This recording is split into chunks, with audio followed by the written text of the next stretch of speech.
Subscribe to our channel and press the bell icon to never miss an update.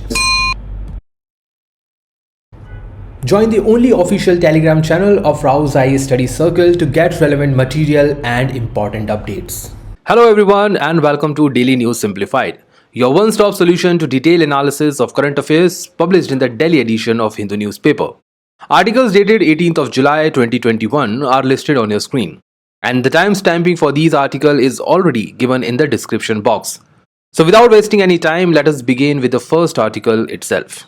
This article was published on page 6 of Delhi edition Hindu newspaper and talks about a very important point in UPSC syllabus, which is the measures or steps related towards the vulnerable sections of Indian society.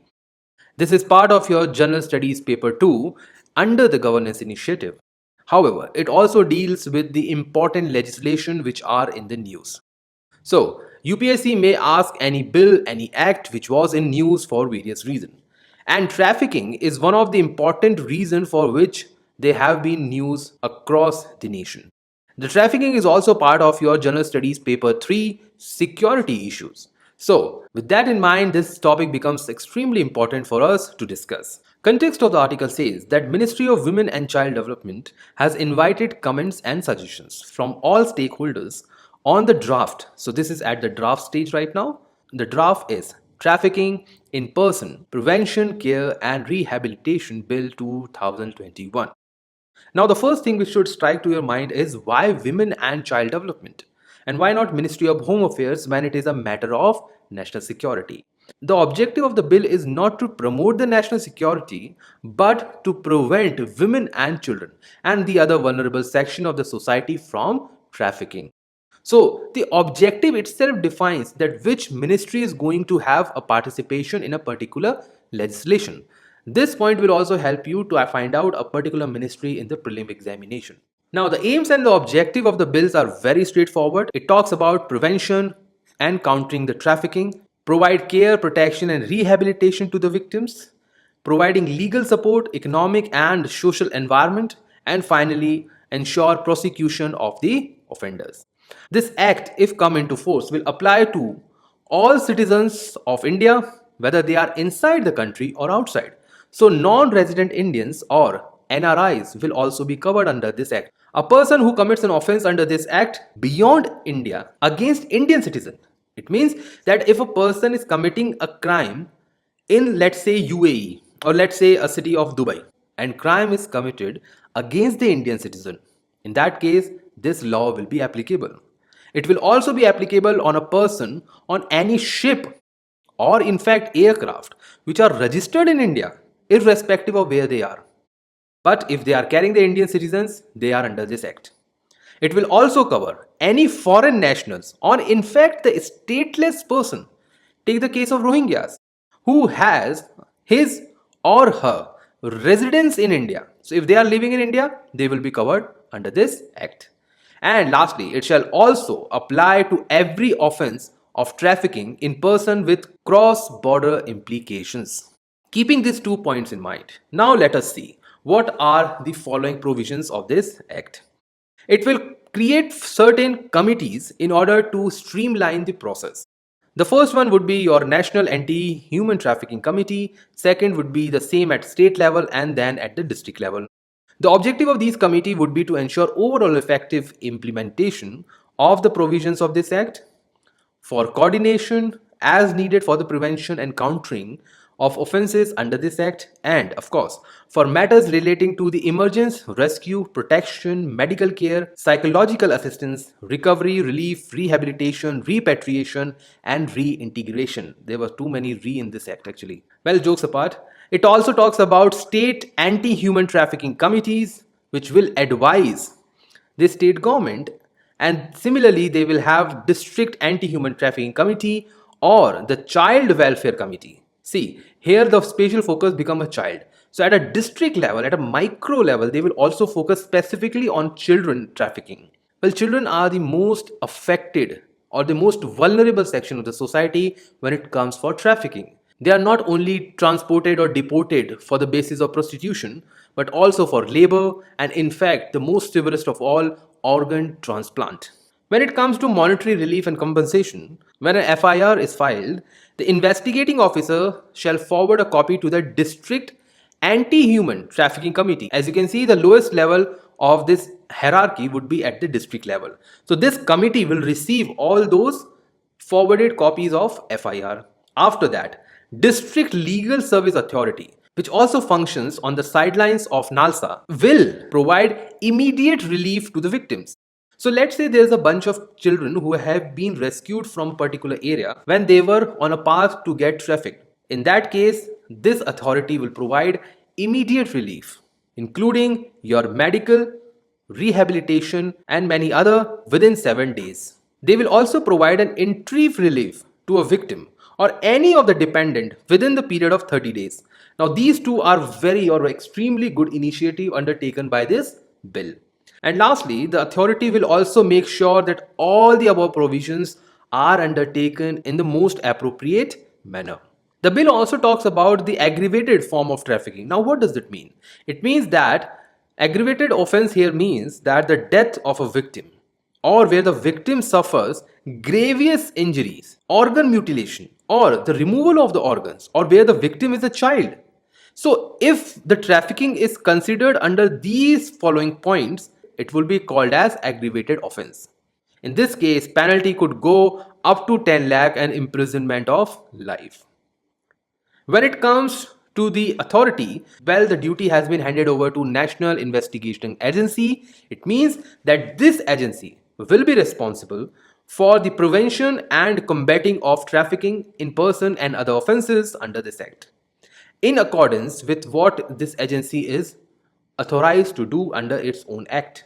NIA will investigate, prosecute, and in fact coordinate in the cases of trafficking in person.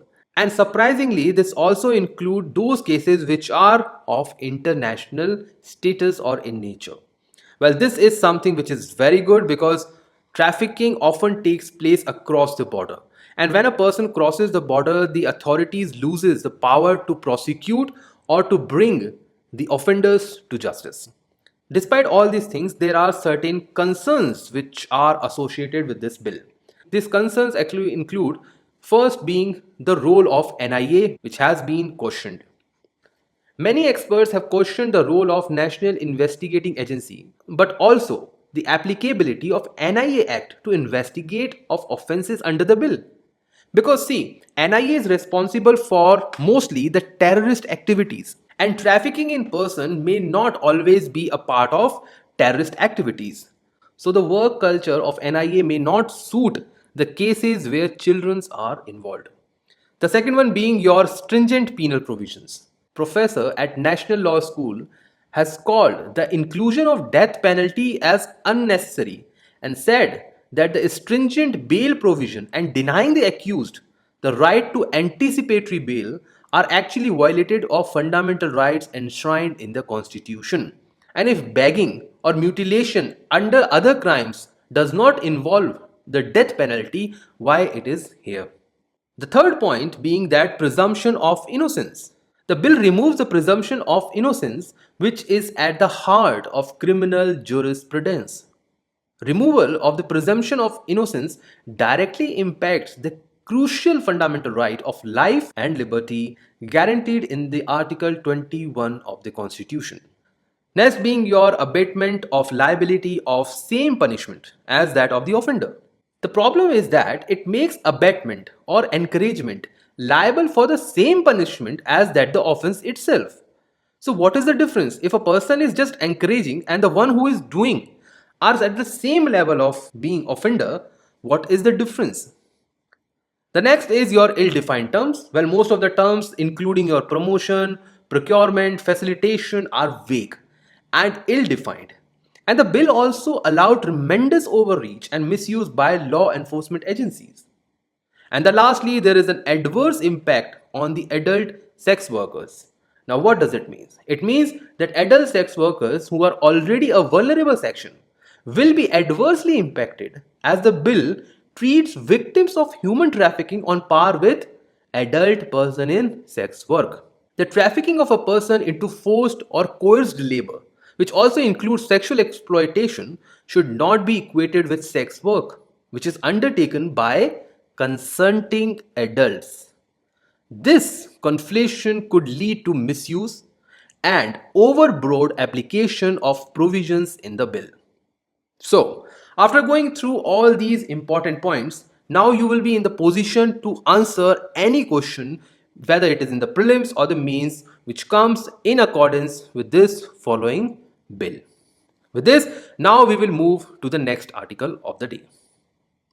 This article was published on page 08 of Delhi Edition Hindu newspaper and talks about an important topic in the UPSC examination, that is important organizations in the news. The context of the article says that there is a controversy in one of India's reputed research lab erupted over a research paper where manipulated data was published in the public domain regarding the RNA findings. Now, RNA is ribonucleic acid, and a research was conducted on this acid, and there was a publication which was made on the basis of that research. But the data and the photographs which were published regarding this research was actually manipulated. And this has actually dented the image of this reputed organization known by the name National Center for Biological Sciences. The controversial research paper was discovery of iron sensing bacterial riboswitches.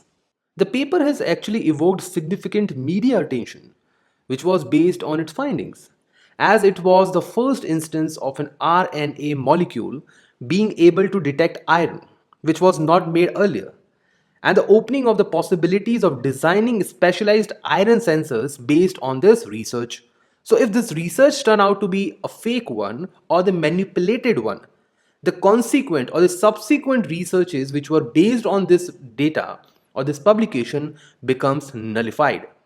There was an independent reviewer who has actually pointed out the anomalies in the images which were submitted along this research paper by the way of proof.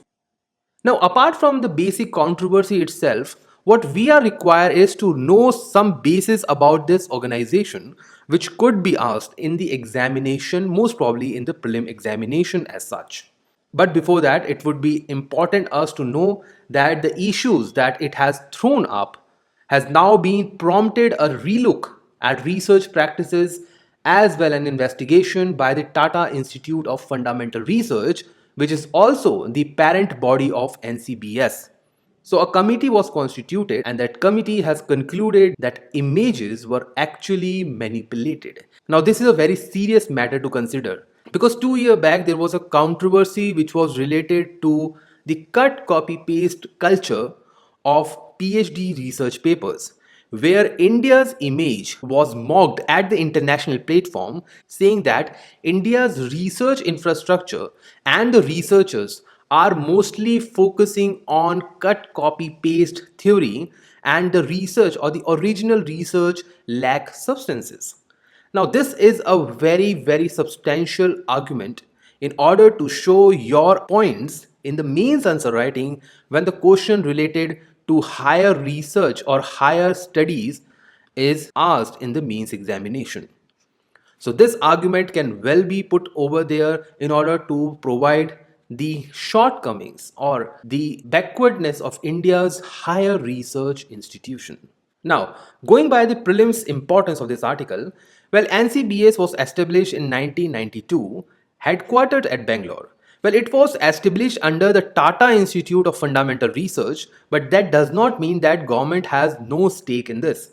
Well, surprisingly, central government through various initiatives also participate in these institutions through funding mechanism, providing the faculties, even providing the platform to publish the research papers. In that matter, Department of Atomic Energy is also associated with these organizations. The focus area of this is to study biology, that is the basis of your RNA findings, which we can easily deduce from there. It also focuses on studying a single molecules up to the system of the entire biology. So if the question arises that this organization is mostly or primarily based on the biological sciences, it is completely true. They actually recruit actively engaged applications from researchers with variety of backgrounds. So if you are having a degree in mathematics or maybe physics or maybe chemistry, you are all welcome to be participant in these organizations. And finally, they also encourage the use of national and international resources and collaborative arrangement. Well, these are the basic functions and the objective. If a question arises in the prelims examination regarding any institution, always remember that there are 2 points where you need to focus upon.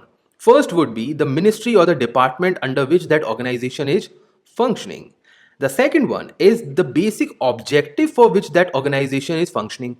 Like they have asked question on Quality Council of India, they have also asked question on Bureau of Indian Standards, and no wonders they can ask question on multiple other organizations. And that was the reason why we have included this article, however, in a brief format.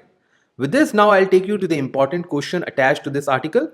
So read this question carefully. Now, whenever I say carefully, you should mind this word. Because in my last DNS, there was a question where students have majority of the students have given the wrong answer.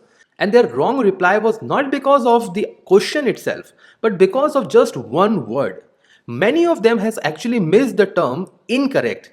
In that question, actually I have written the word which of the statements above or the given above are incorrect. They have largely focused on the word correct and thereby making the wrong attempt. You should not do this in the prelims examination. So I repeat, read the question carefully and answer in the comment box. With this, now we will move to the next article for the day. This article was published on page 09 of Delhi Edition Hindu newspaper and talks about an important topic of your General Studies paper 2, international relations. However, there is a pinpoint important announcement, and that is UPSC, in the rarest of the rare case, will ask a question from an international relation where India is not actually involved at all. So, in this question, despite being that the India is not involved at all, we will see those dimensions which can actually impact or which can actually affect on India's international geopolitics. The context of the article says that nations, which nations? US, Afghanistan, Pakistan, and Uzbekistan. Well, these three, the later three, are of course the part of your Central and South Asia. US is an extraterritorial nation who is always have a greater interest when it comes to the Middle East. So these nations agreed in principle to establish a new quadrilateral, also could be called as Quad, as a diplomatic platform focusing on enhanced regional connectivities. So the defense collaboration, which is Quad, in case of US, Japan, India, and Australia, which I always called UJE, are actually the defense or the strategic Quad. The Quad which is there in this news is actually based on the regional connectivity. Now, why US is bothered about the regional connectivity in Central Asia or maybe in South Asia? The reason being simple, the Sinophobia. Now, what is Sinophobia? Sinophobia means fear of expanding China. This can also be termed as another important diplomatic term which is very much in the news, which is also known as Sinocentrism. It means all your external policies somehow is focusing expansionist policy of China. So, with these two words in mind, let us look at what are the important aspects of this article. Well, the objective of this Quad would be to consider a long-term peace and stability in Afghanistan, which as of now does not seem to be imminent. To agree that the peace and regional connectivity are mutually reinforcing, which is a good point. However, connectivity could be possible, but peace in short term, given the rise of Taliban, is not to be seen or observed. It also focuses on cooperation to expand the trade, bilateral transit links, and strengthen business to business ties. So most probably you can say that the focus is economic plus transit or transportation. So these are the two important focus of this Quad. And lastly, amid China's desire to expand its Belt and Road Initiative to Afghanistan, the Quad will focus on expanding its own connectivity links in order to get more command in this area. Apart from this, the basic reason is that Afghanistan and Uzbekistan are located in the heart of historic Silk Route. Afghanistan was a long crossroad of commerce between Asian countries, connected them to Europe. You must have read about the importance of Silk Road or Silk Route in ancient history. This has also been important for your religious, cultural, and the commercial contacts in the past. With this, now let us see and observe through map why US is concerned about this important reason. Before that, let us see how many nations are actually part of BRI or Belt and Road Initiative. Well, this is based on an independent research, but the authentic one. So, it started around 2013, and in 2013, there were few nations who signed the MOUs. See, we will be discussing only about MOUs because many of them are still not part of the reality, or they have not been transformed into the reality and remain mostly on paper. MOU, which was signed in 2013, shows that Pakistan, Afghanistan were part of this organization apart from China, Mongolia, and other countries. And by 2021, you can see that around 5 different continents, which include your South America, Africa, Europe, Asia, and your Oceanic, including your Australia, where New Zealand is actually becoming a part of BRI. With this, we also learn that all the nations in Asia are not actually part of BRI. The most important case is India. The reason being very obvious that India does not see BRI as an important economic catalyst for its own geopolitics. And secondly, one of the component of BRI actually passes from Pakistan occupied Kashmir, also known as CPEC or China Pakistan Economic Corridor, which actually hampers the India's strategic autonomy and its regional autonomy when it comes to the Pakistan occupied Kashmir, where India makes a very strong claim of territorial rights. Now, from this map, one more important thing which we learn is that United States is nowhere involved. But as China is expanding its footprint in these countries of Central Asia up to the Persian Gulf, America is becoming more apprehensive in order to capture that untapped opportunity which is getting developed in these countries. Apart from that, we know that Central Asia is also important route for your natural resources, including your natural gas and petroleum products. With that, Central Asia also plays an important catalyst in the transit of important trade routes between the European countries, including your Russia, and of course your South Asia and Southeast Asia. So let's say there's a consignment which is going from Calcutta to Russia, can move in this route or can take the other route all the way from South China Sea then to the eastern part of Russia. However, if we go by this route, which goes right from the Persian Gulf via Iran, taking the Caspian Sea and then all the way to Russia. This would be the shortest possible route. And this is the reason why India, through North-South International Trade Corridor, is also focusing on developing a shortest possible transit route. And given all these conditions, extraterritorial powers are becoming more and more interested in the areas which are somewhere in Middle East and Central Asia, apart from your Belt and Road Initiative. Now, coming to the Belt and Road Initiative, through this example, we can easily understand that there are some countries which are not at all interested in the Belt and Road Initiative, and the most important one being your, of course, India and your Bhutan. However, India somehow is apprehensive, they have their stakes, as India also plays an important role when it comes to curbing the expanding or the expansionist policies of China. Through this diagram, we can easily understand that why US is emphasizing on including Pakistan, Afghanistan and Uzbekistan as important routes to connect the Central Asia. If these three countries are connected with US can get easy access to your Central Asia and can come closer to its arch rival Russia. Now, secondly, including Pakistan in this quadrilateral or this quad is important because US does not have good relations with Iran. Hence, they have included Pakistan in this quadrilateral.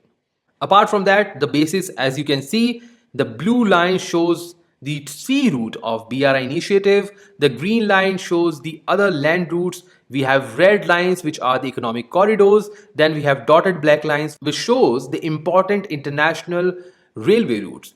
One of the railway routes which you can see in this map is your transcontinental route, which passes from Vladivostok in the east to the St. Petersburg in the west of Russia. This is a very important route. It is also mentioned in your NCRTs. With this, now I'll take you to the important question attached to this article. So as always, read the question carefully and answer in the comment box. And let us now move to the next article for the day. This article was published on page 11th of Delhi Edition Hindu newspaper and talks about a very important topic of your mains examination, that is data localization. The topic actually says that RBI has recently banned MasterCard, which is one of the payment gateway and payment making intermediary, from issuing new debit and credit cards to customers in India. First of all, the main thing is that the ban is on the new cards. So the existing card which we all are using right now based on the MasterCard payments will be valid. The background of this ban is based on 2018's RBI decision. Well, earlier in 2018, the RBI had issued a circular which mandated all payment system operators such as MasterCard, Visa and others to store payment related information of all Indian citizens in the server which are physically based in India. And in spite of giving a sufficient time, which is almost like 3 years now, the companies did not comply with these data localization norms. And that is the reason why RBI has taken such an initiative to ban MasterCard from issuing the new debit and credit cards. As I said, the basis or the crux of this article is data localization, and that is the area where we will focus more from this article. Now, what does data localization means? It refers to the storage of data on any device that is physically, see, not electronically, it is physically present within the borders of a specified country where data gets generated. So the definition is very clear and straightforward. If you are getting information based on the card users of India, that information should be stored in India itself. However, it does not talk about where the information will be transferred and where it will be processed finally. But the initial storage should be made in India itself. Also, the draft e-commerce policy has mandated for data localization norms for e-commerce companies like Flipkart, Amazon and others. So Flipkart, which is an Indian company now, although there is a majority stake by a foreign firm Walmart, will also be complying with these norms. Apart from that, we have Amazon and many other foreign firms who are working as an e-commerce to provide these services. So if Mr. X is buying a product Y and a data or an information is generated through this transaction, that information should be stored in India itself, and authorities, if required, should have all the access for those information. So based on this, RBI has followed the suit and they have also made it mandatory for the payment gateways to store the data generated in India by Indians in India itself. Now, because of these guidelines, what we have seen, well, there was a panel, Sri Krishna panel, which has also recommended that data localization norms should be practiced in order to ensure the privacy of sensitive user data.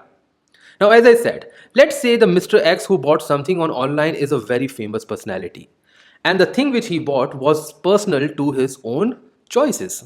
Now, if that data is released by the foreign authorities, what India can do in that case? Nothing. Indian laws will not be applied, Indian judiciary will not be empowered to take any decision. And this is the reason why privacy of particular users are at the prime importance to the government in India. Now, when we come to data localization, there are multiple benefits which are associated with this process. The first one is data as public good. The Economic Survey 2018 and 19 has highlighted that the data generated by Indian users has to be accessible by the people and ultimately used for the benefits of the people. And that is why one of the chapter in the Economic Survey titled as Data of the People, by the People, for the People. Hence, it clearly proves that authorities in India are supporting that data should be used as a public good. Secondly, This notion also promotes evidence-based policy making in order to improve education, health, various dimensions of human development as such. The second point being your enforcement. Data localization enables the law enforcement officers and even the authorities to access information required by the detection of crime as well as in gathering evidences for your prosecutions and others. Third one being your reducing vulnerabilities. Well, a large amount of data is transmitted from one country to the other via undersea cables, which increases the risk of vulnerabilities of the internet and across transfer of data. So that vulnerability will be reduced when it comes to data transfer across nations. Next being your thrust to Industrial Revolution 4.0, because data localization norms would force the companies to store their data in India, giving a much needed push to Industrial Revolution 4.0. Because data is a new oil, data is a new dimension to the international politics, international economics, and in fact the trade. The more information and data you have in your company provides you more opportunity in order to expand on your business dimensions. And the last one being preventing foreign surveillance. Of course, a significant portion of data collected and stored by the global MNCs in other countries increases the scope of foreign surveillance. Take the case of your Facebook, which has been in the news for Cambridge Analytica data breach case. In that, the foreign data was misused in the other land or in the foreign land, and that data could not be retrieved back. And this brings us to an important conclusion that authorities should focus on generating and storing the data in local areas itself without any problem to the multinational companies.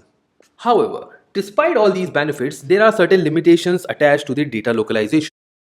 Well, these are as follows. It increases the compliance cost.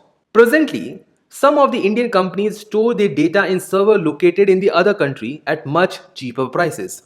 So technology which increases, which multiplies itself and which becomes a common norm reduces the price of itself. So in 2000 or in early 1990s, the price of mobile was very high. But now it is very affordable that even the lower middle class can buy a mobile phone. Similarly, the data localization norms may make it costlier for the Indian companies to create necessary digital infrastructure to store the data within India. So all these issues actually raises the prices of data localization. The second one being your monopolization of data. It means that data localization would require a huge investment in creation of digital infrastructure which can be done only for large MNCs. However, small and medium sized businesses would not have that luxury to establish their own huge investment digital infrastructure. So what they will do? They will keep on depending upon the infrastructure provided by the global MNCs. Take the case of Google Sites, which provides a platform for small businesses to generate their advertising. The same cannot be provided by Indian companies. The third one being your cyber threat. Forcing the companies to store data locally deprive them of the option of distributing information across servers in multiple locations, making it more vulnerable to cyber attacks. So let's say the case of Facebook. The data is stored in Facebook is distributed, let's say, among 10 countries. So if there is a virus which is attacking the Facebook, will attack it one or the other country. However, it will not be possible for the virus to attack across the nations. Similarly, if the data is stored only at a single place, the attacker or the virus attack would be easy to conduct, especially in the case of national security. And the last one being issues related to privacy. Here it is to be noted that data localization may not be able to completely eliminate cyber attacks. Even when data is stored locally, it is prone to cyber attack, leading to cyber breach and loss of privacy. And above all, the government authorities, without the permission of the citizen, under certain circumstances, can misuse the data and in fact the personal information of the citizen. With this, now we'll move to the next article for the day. This article was published on page 10 of Delhi Edition Hindu newspaper with special focus on Sunday's edition where science and technology becomes a focus. This article is based on the rare Arctic lightning storms which has struck the north of Alaska. Now, Alaska, as you know, is part of your United States of America and also comes under its territorial sovereignty. The context is that this week, three successive thunderstorms swept across the icy Arctic from Siberia to north of Alaska, unleashing lightning bolts in an unusual phenomenon. Well, meteorologists hadn't seen anything like that before. Now, the point is, what is strange about such Arctic lightning storms? Well, we all know that lightning requires atmospheric instability, something that's set up when cold, parched air sit atop warmer and wetter air. At very high altitude, both hotter, damper air tends not to show up. And that's why it took scientists by surprise when dozens of lightning strikes were detected within 300 nautical miles from North Pole. It is possible that freakishly warm Arctic, a staggering lack of sea ice, and even possibly smoke from unprecedented wildfire within Arctic Circle, among other things, contributed to the lightning's unexpected appearance near top of the world. So, above all, this warming of the air is actually the major reason why lightning is occurring near Arctic. So, anything which warms up the air, let's say climate change, let's say there is a bushfire, let's say there is a forest fire, everything which is attached to warming up of the air and the atmosphere will help in building more and more lightning activities in Arctic region. So, when it comes to the basic reasons for increasing the frequency of lightning storms, well, the first one, of course, being your climate change, which is actually warming the Arctic faster than the rest of the world. Apart from this, waters along the Arctic Ocean and its coastline are extraordinarily warm right now. Why? Because there is a summer sunlight over several months. As you know, the sun is closer to Tropic of Cancer right now. The third being that today's hotter ice-free oceans may have been allowed the plum to journey far closer to the North Pole. This plump is actually the plump of warm air. At the same time, the intense wildfire, we have already been seeing that there is a number of wildfires and the forest fire throughout the Siberia have given warm air mass closer to the Arctic region. In addition, a warming of the polar environment will further expand the weather containing troposphere. And lastly, as the sea ice vanishes due to the melting, more water is able to evaporate. And more evaporation will definitely hold the warmer temperature over a particular area and which add the moisture to the warming atmosphere. And all these reasons actually makes the generation of warm air or warm air mass across the Arctic that actually results into lightning phenomena around the Arctic Ocean. With this now guys, I'll wind up for today's DNS and leave you with question of the day.